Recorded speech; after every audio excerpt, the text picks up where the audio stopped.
मी प्राध्यापक सुनील चंद्रशेखर धस. मी इंग्लिशचे टीचर असून माझं 6 विषयात पोस्ट ग्रॅज्युएशन झालेलं आहे. शिवाय मी 4 विषयात सेट आणि नेट उत्तीर्ण आहे.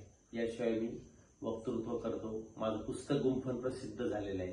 साहित्यिक पत्रकारिता पण मी करतो आणि सामाजिक आवड असल्यामुळे बरेच काम करतो. इथे माझ्याबरोबर आहे माझी मिसेस उज्ज्वला धस. या सुद्धा बीएड कॉलेजला प्राध्यापिका आहेत. MA MPhil आणि सेट झालेलं आहे त्यांचं.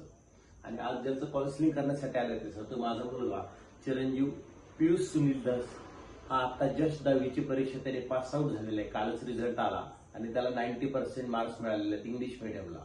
त्याचबरोबर माझ्याकडे बरोबर आहे माझा दुसरा मोठा मुलगा चिरंजीव हिमांशू सुनील धस, जो की पुण्यामध्ये चांगल्या इंजिनिअरिंग कॉलेज IT कंपनीमध्ये इंजिनियर म्हणून जॉब करत आहे.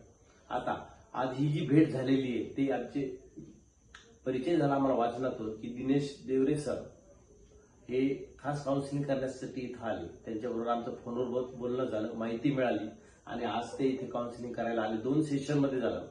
अगोदर त्यांची जी बायोमेट्रिक टेस्ट होती ती घेतली, फिजिओ सायकोमेट्रिक, आणि दुसऱ्यांदा त्यांनी ऑनलाईन आमच्या मुलाचीच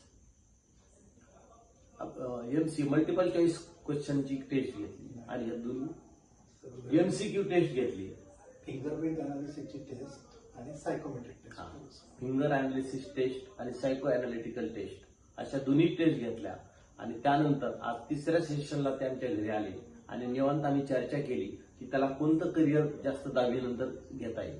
आणि त्यामध्ये बायफर्गेशन केलं.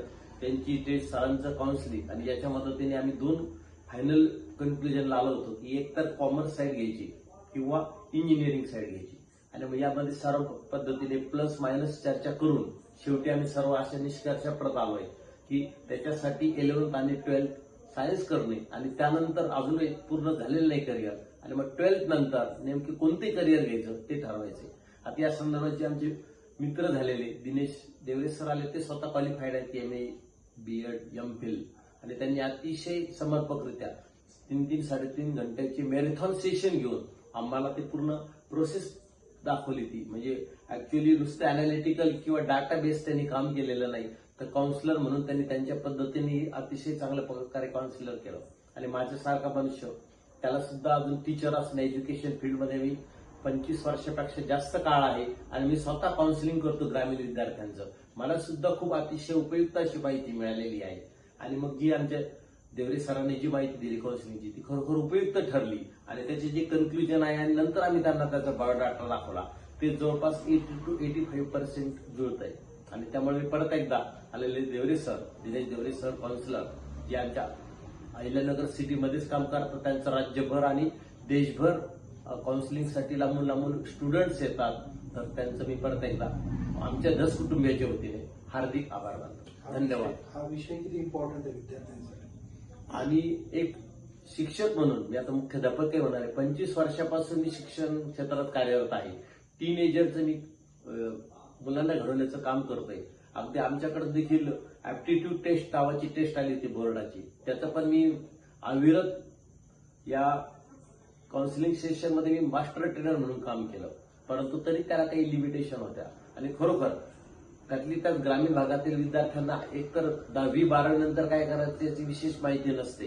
जे करिअर असतात ठराविक कुणीतरी नात्यात ते बघून तो रोल मॉडेल म्हणून व्हायचा प्रयत्न करतो आणि ते दुर्दैवाने झालं नाही त्याच्या लिमिटेशनमुळे. म्हणजे त्या अगदी बौद्धिक क्षमता असू द्या किंवा शारीरिक क्षमता किंवा कमजोरी असू द्या. आणि मग त्यामुळे काय होतं, पुढे तो डिप्रेशनमध्ये जातो किंवा एक समाजात विघातक घटक म्हणून तो बनतो, कारण तो आयुष्यामध्ये यशस्वी झालेला नसतो.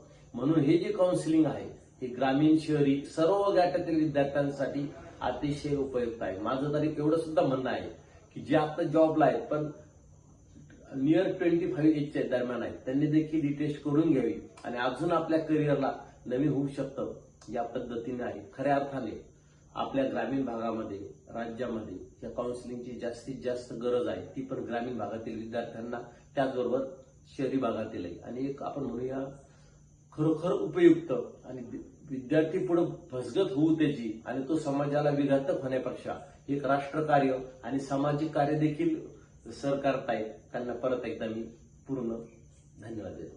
थँक्यू धन्यवाद.